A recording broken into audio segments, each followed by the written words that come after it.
Hi எல்லாருக்கும் வணக்கம். Mister with Arun YouTube சேனலோட இணைஞ்சிருக்கீங்க. இன்னைக்கு நாங்க பார்க்க போற விஷயம் என்னன்னு கேட்டா, நாங்க எல்லாருக்கும் தெரியும் சிட்டிசன் திரைப்படத்துல வந்திருக்கக்கூடிய அத்திப்பட்டி கிராமம். அந்த மாதிரியான ஒரு கிராமம் இன்றைக்கும் கண்டியில இருக்கு. கண்டி பேராதனிய பகுதியில இதுக்கு சொல்லக்கூடிய பெயர் புதுக்காடு. இங்க இருந்த மக்கள் இப்ப எங்க இருக்காங்க அப்படின்றது சம்பந்தமா தான் தேட போறோம். வாங்க போய் பார்ப்போம் இந்த மறைந்து போன ஒரு கிராமம் சம்பந்தமான ஒரு கதைய.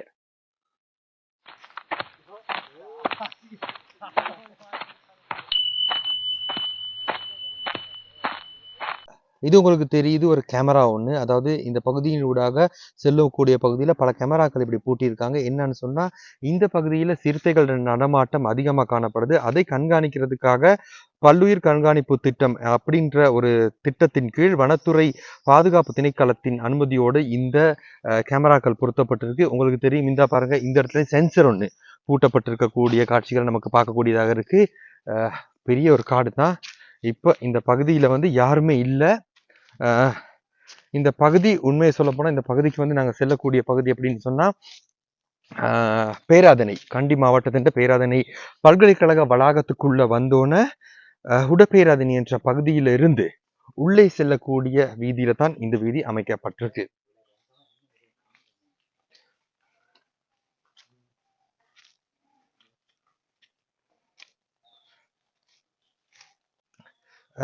நாங்க இப்ப போற பகுதி தான் அழிந்து போன ஒரு கிராமம். அதாவது சொல்லக்கூடியது புதுக்காடு என்ற பகுதி. இந்த பகுதிக்கு செல்லக்கூடிய வீதி மிகவும் கரடு முரடாக தான் இருக்கு. ஸோ இப்போ வந்து நாங்க எங்களை இந்த பகுதிக்கு கூட்டிக்கிட்டு போறவர் அந்த கிராமத்துல வாழ்ந்த ஒரு இளைஞன். அதாவது இப்போ அவர் வந்து உடப்பேராதனை என்ற பகுதியில வாழ்றாரு இந்த தினேஷ். ஹாய். ஹாய். வணக்கம். வணக்கம். எப்படி இருக்கீங்க? நல்ல சுகம். சரி, உங்களோட பேர் தினேஷனா? பேர் தினேஷ். சரி, உடப்பேராதனையில இருக்கீங்க. Right, okay. இப்ப இருக்கிறது உடப்பேராதனையில. சரி. முன்ன இருந்தது புதுக்காடு தான் இருந்தோம். இருந்தீங்க. அங்கதான் போய்க்கு இருக்கோம். ஆமா. ரொம்ப கஷ்டமா இருக்கு போறதுக்கு. கட்டாயமா. என்னன்னு சொன்னா, இவர் தான் எனக்கு இந்த கிராமம் சம்பந்தமான விஷயங்கள் எல்லாமே சொன்னவர். ஸோ வாங்க போகணும்னு சொல்லி கூட்டிகிட்டு போறாரு. ஸோ நாங்க வந்து ரொம்பவே கரடு முரடான ஒரு பாதையில தான் போய்கிட்டு இருக்கோம். இந்த பாக்குறீங்களா, அப்படியே நடக்கிறது கூட கஷ்டமா இருக்கு. நடக்க கூட கஷ்டமா இருக்கு. சரி, எனக்கு இந்த கிராமம் சம்பந்தமா கொஞ்சம் சொல்லுங்களேன். கிராமம் சம்பந்தமான முதல்ல இந்த ரோட்ல இருந்து ஸ்டார்ட் பண்றேன். சரி. இந்த ரோட்டு உண்மைக்குமே யாருமே நம்மளுக்கு நம்ம ஒரு 35-40 குடும்பம் கிட்ட இருந்துச்சு. 40 குடும்பம் மேல இருந்துச்சு. அப்புறம் அவங்க எல்லாம் கொஞ்சம் உடஞ்சு இந்தியாவுக்கு அப்படி இப்படின்னு குடியேறி போயிட்டாங்க. அதுக்கப்புறம் கடைசியா நம்ம இருந்தது ஒரு 37 குடும்பம், 35 மாதிரி. சரி. அதுக்கப்புறம் ரோட்டு வசதி இருக்கல, தண்ணி வசதி இருக்கல. அது எல்லாமே நம்மளே செஞ்சுக்கிட்டோம். ஒரு அரசியல்வாதி யாருமே இன்வால்வ் ஆகி ஒண்ணுமே செஞ்சு கொடுக்கல. சரி. அதுக்கப்புறம் நம்ம இந்த ரோட்டு கூட நம்ம கையால தான் வெட்டிக்கிட்டோம். இந்த ரோடு ஒரு தோசரோ இயந்திரமோ ஒன்றுமே போடாம நம்ம இளைஞர்கள் எல்லாம் சேர்ந்து தான் கையால வெட்டி ஒரு ட்ரீவீல் ஒண்ணு போற அளவுக்கு செஞ்சுக்கிட்டோம். உண்மையிலே. அதுக்கப்புறம் தான் ஒரு வீல் ஒண்ணு எடுத்தாங்க நம்ம ஊருக்குன்னா ஒரு தனி இளைஞர் எடுத்து அதுலதான் ஒரு அவசரனாலும் அந்த வீல் ஒண்ணு மட்டும்தான் இருந்துச்சு இந்த ஊருக்கு. சரி. அதுல போயிட்டு தான் அப்புறம் கொஞ்சம் வெட்டி இந்த தண்ணி போற இடம் எல்லாம் உங்களுக்கு விளங்கமா இருக்கும். ரொம்ப கஷ்டம் அதுலயும் போறதுக்கு. அப்ப கரண்ட் வசதியும் இருக்கல. உங்களுக்கு தெரியுமா இருக்கும், ட்ரிவில் பேட்டரி, கார் பேட்டரி அதுகளை வாங்கி தான் சார்ஜ் பண்ணி ஒரு நியூஸோ ஒரு படம் பாட்டோ பாத்துக்கிறது அதுல தான். ஒரு சார்ஜ் ஒன் டே சார்ஜ் பண்ணா ஒரு கிழமைக்கு இருக்கும் நம்மள பாவிச்சா. பட் பெருசா இருக்காது. அதுக்கப்புறம் என்ன இருக்கு, அது கழுத்துல தூக்கிட்டு போயிட்டு இல்லாட்டி வீல் ஒண்ணு பிடிச்சி தூக்கிட்டு கொண்டு போயிட்டு அப்படித்தான் அது நம்ம வாழ்க்கை போய்கிட்டு இருந்துச்சு. சரி, இப்ப இது நீங்க உடப்பேராதனைன்னு சொல்றோம். பேராதனைன்னு சொல்லுமே, பேராதனையில இருந்து சாமி இது எத்தனை கிலோமீட்டர்ல அமைஞ்சிருக்கு? யூனிவர்சிட்டியில இருந்து பார்த்தா ஒரு 5-6-7 கிலோமீட்டர் இருக்கும். ஒரு 10 கிலோமீட்டருக்குள்ள இருக்கும். சரி. இப்ப நீங்க சொல்ற இந்த ஸ்டோரி கதை, அதாவது உண்மை கதை, எத்தனை வருஷத்துக்கு முதல்ல நடந்தது? இது இப்ப நான் நினைக்கிற மாதிரி நம்மளுக்கு நம்ம இங்க புதுக்காட்டுல இருந்து உடப்பேராதனைங்கிற மாவட்ட தோட்டத்துக்கு தான் நம்மளுக்கு காணி கொடுத்தாங்க. இங்க இருக்கிறது கஷ்டம், கேம்பஸ் காணி அப்படின்னு சொல்றதுக்காக காணி கொடுத்து நம்மள பணியை போக சொன்னாங்க. நம்ம வந்து மேல இருக்கணும், பணியை இருந்து வசதி ஒண்ணு இல்லாதனால கேம்பஸ் காணிங்கிறதுக்காக நம்ம உடப்பேராதனைக்கு அனுப்புனாங்க. அப்ப ஒரு இப்போதைக்கு நம்ம பணியை குடியேறந்து போயிட்டு ஒரு 12-13 வருஷம் இருக்கும். 13 வருஷம். 13 வருஷம் இருக்கும். சரி, ஏன் இந்த கிராமத்தை விட்டு உங்களை எல்லாத்தையும் வெளியே போக சொன்னாங்க?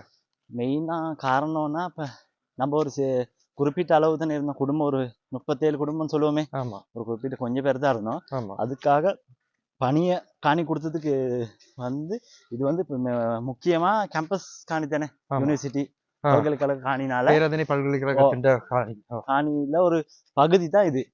சரி. உண்மையை சொல்லணும்னா பேராதனை யூனிவர்சிட்டியில காணி வந்து 1800 ஏக்கர். ஆமா. அதுல ஒரு சின்ன ஒரு குறிப்பிட்ட ஒரு இடம் தான் நம்மளுக்கு வச்சிருந்தாங்க. முன்ன காலத்துல தேயிலை நாட்டி இருந்திருக்காங்க. அதெல்லாம் அழிச்சிட்டு தான் இப்ப இந்த ஃபைனஸ் உங்களுக்கு விளங்குமா இருக்கும். ஃபைனஸ் மரங்க இந்தாங்க உங்களுக்கு எல்லாமே ஃபைனஸ் தான் இருக்கு. ஆமா. இப்ப அந்த ஃபைனஸை உண்டாக்குனது காரணம் என்னன்னு சரியா எனக்கு தெரியும். நான் நினைக்கிற மாதிரி இந்த மண் சரிவு அபாயம் இருக்கனால அப்படி செஞ்சிருக்காங்க தெரியா. ஏன்னா மலைகள் கூட இருக்கறனால. ஆமா. அந்த காரணத்துக்கு நம்மளுக்கு போக சொன்னாங்க பணிக்கு. உடற்பயிற்சி மாவட்ட தோட்டத்துக்கு. ஆமா. அதுக்கப்புறம் யாரும் போறதுக்கு ஒரு இது முன் வரல. அதுக்கப்புறம் கொஞ்சம் கொஞ்சமா ஆட்கள் பணியை போயிட்டு காணியை பார்த்து தண்ணி வசதி, ரோட்டு வசதி, மின்சார வசதி அப்படின்னு இருக்கக்குள்ள எல்லாரும் பணி போயிட்டாங்க. கொஞ்சம் கொஞ்சம் உடஞ்சி போனாங்க. ஆமா. அப்புறம் பார்த்தா எல்லாரும் கொஞ்சம் கொஞ்சம் உடஞ்சி போயிட்டு கடைசியா ஒரு 5 குடும்பம் மட்டும் இருந்துச்சு. கடைசியா போன குடும்பமா நீங்க? இல்ல, நடுவுக்கு மாதிரி போயிட்டோம். நடுவுக்கு மாதிரி போயிட்டீங்க. சரி. உங்களுக்கு அதுக்கு முதல்ல கேட்கணும், எத்தனை குடும்பங்கள் சுமார் இந்த கிராமத்துல வசிச்சுட்டு இருந்தாங்க? எனக்கு தெரிஞ்சது முன்னா ஒரு 50-60 குடும்பம் இருந்துச்சான். ஏறக்குறைய 50 குடும்பம் இருந்துச்சான். லயம் லயம் தான் இருந்துச்சு. மெயினா ஒரு லைன் அறைகள். லைன் அறைகள் தான் இருந்துச்சு. அதுக்கப்புறம் உடஞ்சி நான் முதல்ல சொன்ன மாதிரி இந்தியாவுக்கு அப்படி அந்த உடற்பயிற்சி அப்படி உடஞ்சி போயிட்டாங்களாம். ஆமா. உடஞ்சி போயிட்டு தான் மீதி இருந்தவங்க நம்ம ஒரு 35-37. நான் அப்ப சின்ன கொஞ்சம். அப்ப அவ்வளவுதான் தெரியும் எனக்கு. சரி, இப்ப நான் கேக்குறேன், இந்த கிராமத்துல வசிச்ச அந்த நினைவுகள் இன்னைக்கு இப்ப வசிக்கிற அந்த கிராமத்துல நினைவுகள் எப்படி வித்தியாசப்படுது? அது என்ன உண்மைக்குமே இப்ப காலம் மாறிடுச்சு தானே. போன் அப்படி இப்படின்னு தான் இருக்கும். முன்னா அப்படி இல்லையே. ஆமா. சுத்தமான காத்து, அழகான நினைவுகள், அப்படி விளையாண்டு, அப்படி பட்டம் விட்டு போல் விளையாண்டு, கிரிக்கெட் அப்படி இப்படி இருந்தோம். ஆனா இப்ப பணியை போனோம்னு அது எல்லாம் சுத்தமாவே இல்லாம போயிடுச்சு. மிஸ் பண்றீங்களா? மிஸ் பண்றோம், ரொம்ப மிஸ் பண்றோம். அதாவது வசதி, தண்ணி வசதி அப்படி இப்படி இல்லாட்டியும் ஆனா இந்த ஊரை நம்ம ரொம்ப மிஸ் பண்றோம். அதாவது புதுக்காட்டு வாழ்க்கையை மிஸ் பண்ணும் ஒரு இளைஞர். கட்டாயம் அப்படி சொல்லலாம். என்னதான் வசதி, வாகனம், அது இது வீடு வாசம் வந்தாலும் ரொம்ப மிஸ் பண்றோம் இந்த ஊரை. என்ன தினேஷ், நீங்க சொன்னீங்க கொஞ்சம் ஒரு போற அளவுக்கு ரோட் இருக்கும்னு, இதுக்காக ரோட்டே இல்லையே, ஒத்தேடி பார்த்ததானே இருக்கு. இப்ப ரொம்ப நாள் வந்து கொஞ்சம் காடு வாங்கிருச்சுன்னு தான் வேணும். ஃபுல்லா காடாயிடுச்சுன்னா? ஃபுல்லா காடாயிடுச்சு. இப்ப யாரும் வர்றது இல்லைன்னா இது இருக்கு. இப்ப யாரும் வர்றது இல்ல. நாங்க இந்த பகுதியில் இருக்கக்கூடிய பள்ளத்துல தான் ஃபுல்லா அப்படியே நம்ம கிணறுகள்லாம் இருந்துச்சு. எல்லாம் அழிஞ்சிருக்குது, ஃபுல்லா தரமட்டமாகி. இப்ப நாங்க புதுக்காடுக்கு வந்துட்டோமா? மெயின் என்ட்ரன்ஸ் இன்னும் கொஞ்சம் கிட்ட. Okay okay. அதாவது நீங்க சொல்றீங்க இந்த அந்த கையை நீட்டி பாக்குற அளவு தூரத்துல இருக்கக்கூடிய பகுதியில தான் கிணறுகள் குடிக்கிற தண்ணியில இருக்கலாம், எல்லாமே இருக்கலாம். சுத்தமான தண்ணி, சுத்தமான தண்ணி எடுக்கக்கூடிய ஒரு வீட்டுக்கு ஒரு குடும்பத்துல ஒரு குடும்பம் ஒரு 3-4 சேர்ந்து ஒரு கிணறு மாதிரி பாய்க்கிற மாதிரி இருந்துச்சு. ஓகே. எத்தனை கிணறு இருந்துச்சு? நான் நினைக்கிற மாதிரி ஒரு 7 கிணறு. 7 கிணறு. சரி. ஆமா, பறிக்க பாருங்க. உண்மையிலே கொஞ்சம் தினேஷ், பெரிய ஒரு மரம் ஒண்ணுன்னா பழைய விருட்சம்னு சொல்லலாம். நல்ல ஒரு பெரிய மரம். அந்த மரத்திலேயே ஒரு பழமை தெரியுது. நினைக்கிற மாதிரி இது ஒரு 50-60 வருஷமா இருக்கும். உங்களோட எனக்கே ஒரு 32 வயசு ஆகுது. உங்க பிறக்கும் போதுல இருந்து இருக்குதானே? ஆமா. நல்ல ஒரு பெரிய மரம். ஆமா.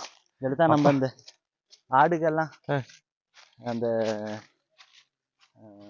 புதுசா குட்டி போட்டுச்சுன்னா அதுல உள்ளது இந்த என்னமோ குடல் அது இதெல்லாம் கொண்டாந்து கட்டி இந்த பால் சுரக்கிற மரம் அதற்காக அதுல வந்து கட்டி வைப்பாங்க. Okay okay. அதாவது துண்டு விலங்குமா இருக்கும். அந்த அன்னைக்கு இந்த பேக்ல ஒரு துண்டு மட்டும் விலங்குதா எங்க அந்த கிட்ட போய் பாருங்க. ஆமா ஆமா, அந்த உள்ளுக்கு. ஆமா, இந்த பாருங்க உள்ளுக்கு அந்த ரைட். அதாவது ஆடு மாடுகள் கால்நடைகள். இவருக்கு அது கால்நடைகள் பிறந்தால் அந்த கால்நடைகளுக்கான கன்றுகளுக்கு பால் சுரக்கணும். அதாவது தான் தாய்க்கு வந்து பால் சுரக்கணும்ன்றதுக்காக நேர்த்திக்கடன் வச்சு அந்த இடத்துல வந்து பூஜைகள் நடத்தப்பட்ட ஒரு பாரம்பரிய கிராமிய ஒரு வழிபாட்டு முறையை தான் அவர் சொல்றாரு. நம்ம முதல் வீடு இதுதான். வாவ், வந்துட்டோம். இந்த பாருங்க, அழிந்து போன புதுக்காடு, அது முதல் வீடு. அதாவது முதல் வீடு நுழைவாயில் இருக்கக்கூடிய முதல் வீடு, என்ட்ரன்ஸ்ல இருக்கக்கூடிய முதல் வீடுன்னு சொல்லி தினேஷ் சொல்றாரு. பாப்பா நிச்சயமா இந்த பாருங்க முதல் காடு சுவர்கள் எல்லாம் அப்படியே இருக்கு. இடிபாடுகள் என்ன இது நம்ம தாத்தா வீடு தான். உங்களோட தாத்தாடு தாத்தாட வீடு. Okay okay. அதாவது தினேஷ் தாத்தாட வீடு,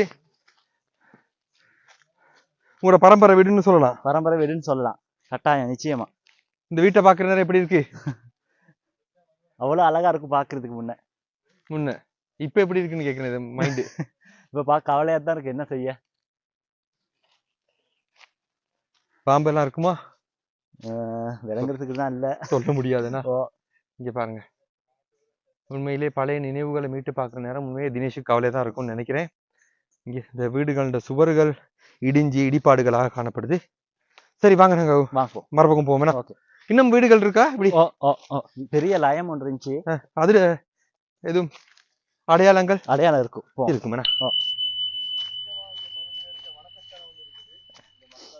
கொஞ்சம் நீங்க அப்படி பேசுனீங்கன்னா விளங்காது. மைக்குன்னு ஒண்ணு போடணும்.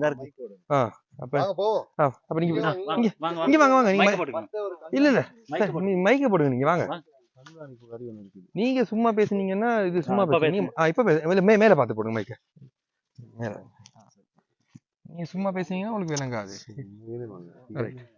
இந்த இவர் உடப்பேராதினிய பகுதியில் இருக்கக்கூடிய விஜயகாந்த்.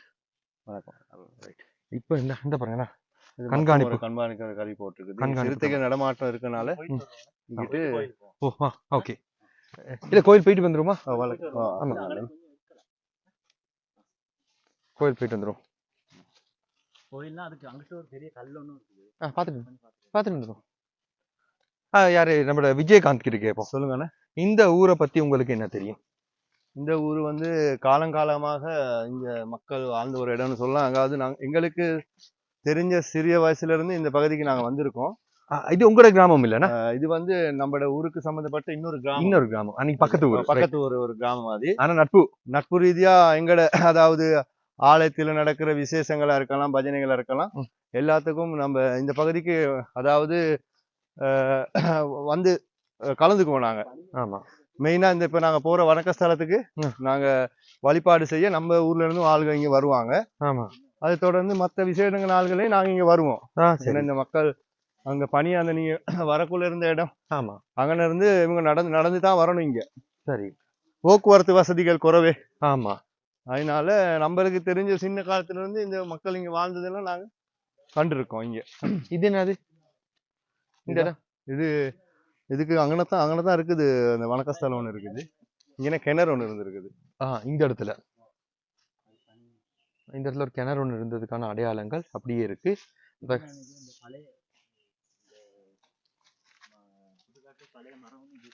பிலாமரம் வேணா? இது பிலாமரமா? இன்னைக்கு இந்த பிலா சின்ன இதுகள் இருக்குன்னா பிலா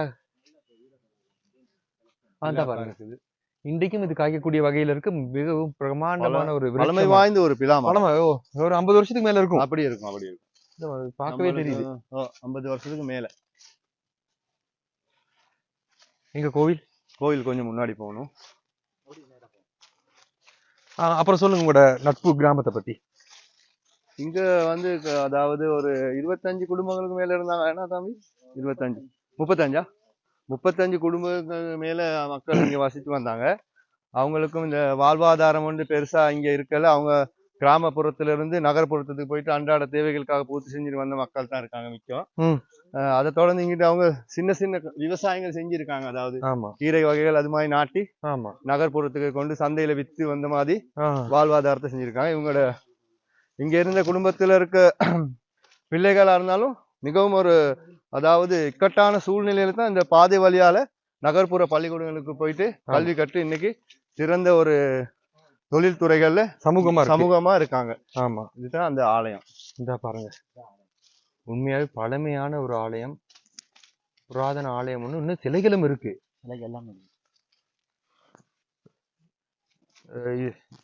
தினேஷ் கொஞ்சம் சொல்லுங்க பாப்போம் இந்த சிலைகளை பத்தி. சிலை கிட்ட போவோமா? செருப்பு கழட்டிடுவாங்க.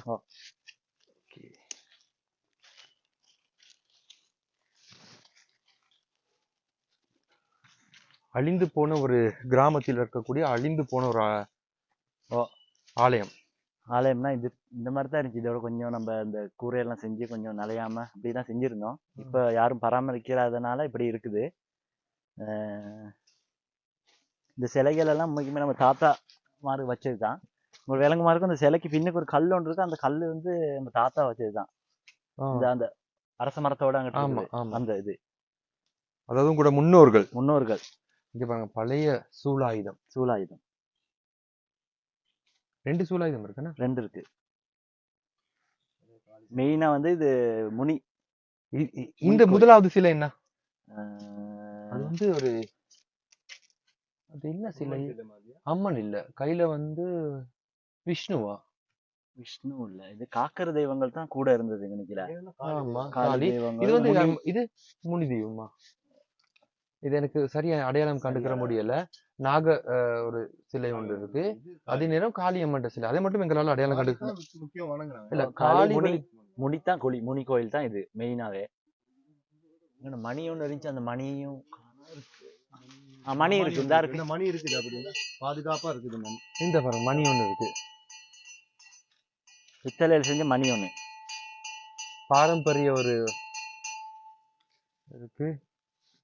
பிள்ளையார் சிலை ஒண்ணு இதை ஒன்னாதான் இருந்துச்சு. பிள்ளையார் சிலையை மட்டும் வேற. ஆனா தினேஷ், எனக்கு இந்த சிலையை அடையாளம் கண்டுக்கிற முடியல, என்ன சிலைன்னு சொல்லி. சரி, எனக்கும் தெரியாது. ஆனா அதே மாதிரி இந்த சிலையும் ஒரு வந்து நினைக்கிறேன் ஒரு கிராமிய வழிபாட்டோட சம்பந்தப்பட்ட ஒரு சிலை. காவல் தெய்வங்கள் தான் இருந்தாங்க. காவல் தெய்வம் மாதிரியே தான் இருக்கு. ஆனா அது என்னன்னு சொல்லி சரியா அடையாளம் கண்டுக்கிற முடியல. இருந்தாலும் 3 சிலைகள் வந்து இன்னைக்கும் அப்படியே இருக்கு. அதே நேரத்துல இன்னும் ஒரு பிள்ளையார் சிலை ஒன்று இருக்கு. நாங்க அன்னைக்கு புத்தர் சிலை ஒண்ணு இருந்துச்சு. இந்த மாதிரி இது பழைய மிகவும் பழமையான ஒரு பிள்ளையார். இது வந்து இந்த சிலை வந்து இங்க இருந்து ஒருத்தர் கையால செஞ்ச பழைய சிலை, அவரே கைப்பட செஞ்சது. உண்மையே மிகவும் சக்தியான ஒரு இடமா இருக்கும்னு நினைக்கிறேன். ஏன்னா இது வந்து எல்லா மரமும் ஒன்னா சேர்ந்துதான் இருக்குது ஆலயத்துல. அரச மரம், ஆலமரம் எல்லாமே இருக்கு, மாமரம், சுத்தி வர பைனஸ் காடு. நடுவுல இந்த ஆனா இந்த ஆலயம் வந்து இன்னும் காடு மண்டாமல் அந்த ஒரு புத்தர் சிலை ஒண்ணு இருக்கு. புத்தர் சிலையும் இருக்கு. இங்க நாகம்மனும் இருக்குது. அதான் நாக சிலை ஒன்று இருந்துச்சு, அந்த புத்தர் சிலை ஒண்ணு சகோதர இனத்தவர்களும் சேர்ந்துதான் இருந்தாங்க. ஓகே. 5 குடும்பம் இருக்கும். அதான் இந்த பழைய இடத்துல இருந்து தேசிய நல்லிணக்கம் இன்னைக்கு இல்லாம போனதுதான் இந்த நாட்டுல இருக்க பெரிய பிரச்சனை தான். பாருங்க, ஒரு இந்து கோயிலுக்கு பின்னால பௌத்த சிலையை வச்சிருக்காங்க, பௌத்தோட சிலையை வச்சிருந்து ஒன்னா அவங்களோட வழிபாடுகள் நடந்ததுக்கான ஆதாரங்கள் காணப்படுது. ஆனாலும் இன்னைக்கு அதெல்லாம் தவிர்க்கப்படுது. ஏன்னா விஜயகாந்த், கவலைக்குரிய விஷயம் தான். ஆனா இங்க பாருங்க, எல்லாமே இது என்ன மரம் இருக்கீங்க இன்னைக்கு? மாமரம். இது மாங்காய் மரம், இது ஆலமரம், இது ஆலமரம், அங்கால அரச மரம். 3 மரங்கள் ஒன்றிணைஞ்ச வகையில இந்த மரங்கள் வந்து வந்திருக்கிறத காணக்கூடியதா இருக்கு. ஆனா உண்மையிலே மிகவும் சக்தியான ஒரு கோயில் மாதிரி தான் தெரியுது. ஏன்னா பழமை வாய்ந்த. தினேஷ், உங்களோட முன்னோர்கள் சொல்ற மாதிரி எத்தனை வருஷமா இருக்கும்? நான் நினைக்கிற மாதிரி ஒரு 200, 150, 200 வருஷம் கிட்ட சரி இருக்கும். இருக்கலாம், பார்க்க அப்படித்தான் தெரியுது சிலைகளோட பெருமதி. ஏன்னா இந்த மாதிரி சிலைகள் நான் எங்கேயும் நான் இதுவரைக்கும் கண்டது இல்ல. உண்மையிலே இப்படி ஒரு கோயில் இருக்குன்னு தெரிஞ்சுதான் கற்பூரம் 2 கொண்டு பத்த வச்சிருக்கேன். நானும் உங்களை அவசரமா கூட்டிட்டு வந்துட்டேன். சரி, போவோமேனா? புளிச்ச கொயக்கா இருக்கும் முன்ன. தினேஷ், எங்களை எங்கேயோ கொண்டு தள்ள போறீங்களோ தெரியல. இப்படி ஒரு காட்டுல கூட்டு போறீங்க. வாங்க, புது அனுபவமா இருக்கும் உங்களுக்கு. Wow, right. இந்தா பாருங்க, ஒரு பெரிய கல்பார்வை ஒண்ணு விழுந்தா சரி. இது சின்னதுதான். இதுக்கு பனிய ஒன்று இருக்கு, அதுல விழுந்தா அவ்வளவுதான். இதுல இருந்து நம்ம சின்னதுல இருந்து பட்டெல்லாம் விடுவோம். இதுல இருந்து அந்த கல் அப்படி விட்டா அந்த உங்களுக்கு இங்கிட்டு வாங்க, இந்த பேருந்து யூனிவர்சிட்டி விளங்குது. இதுதான் பேராதனி யூனிவர்சிட்டி. அந்த பாருங்க, இந்த இது கொஞ்சம் அங்கிட்டால தான் ஷார்ட் கட் இருக்குன்னு சொன்னேன். ஆமா, அதால பனிய போறதுக்கு இருக்கு. உங்களுக்கு காணக்கூடியதா இருக்கும். அங்க தெரியக்கூடிய கட்டிட தொகுதி வந்து பேராதனி பல்கலைக்கழகத்தின் கட்டிட தொகுதி, பேராதனி யூனிவர்சிட்டி.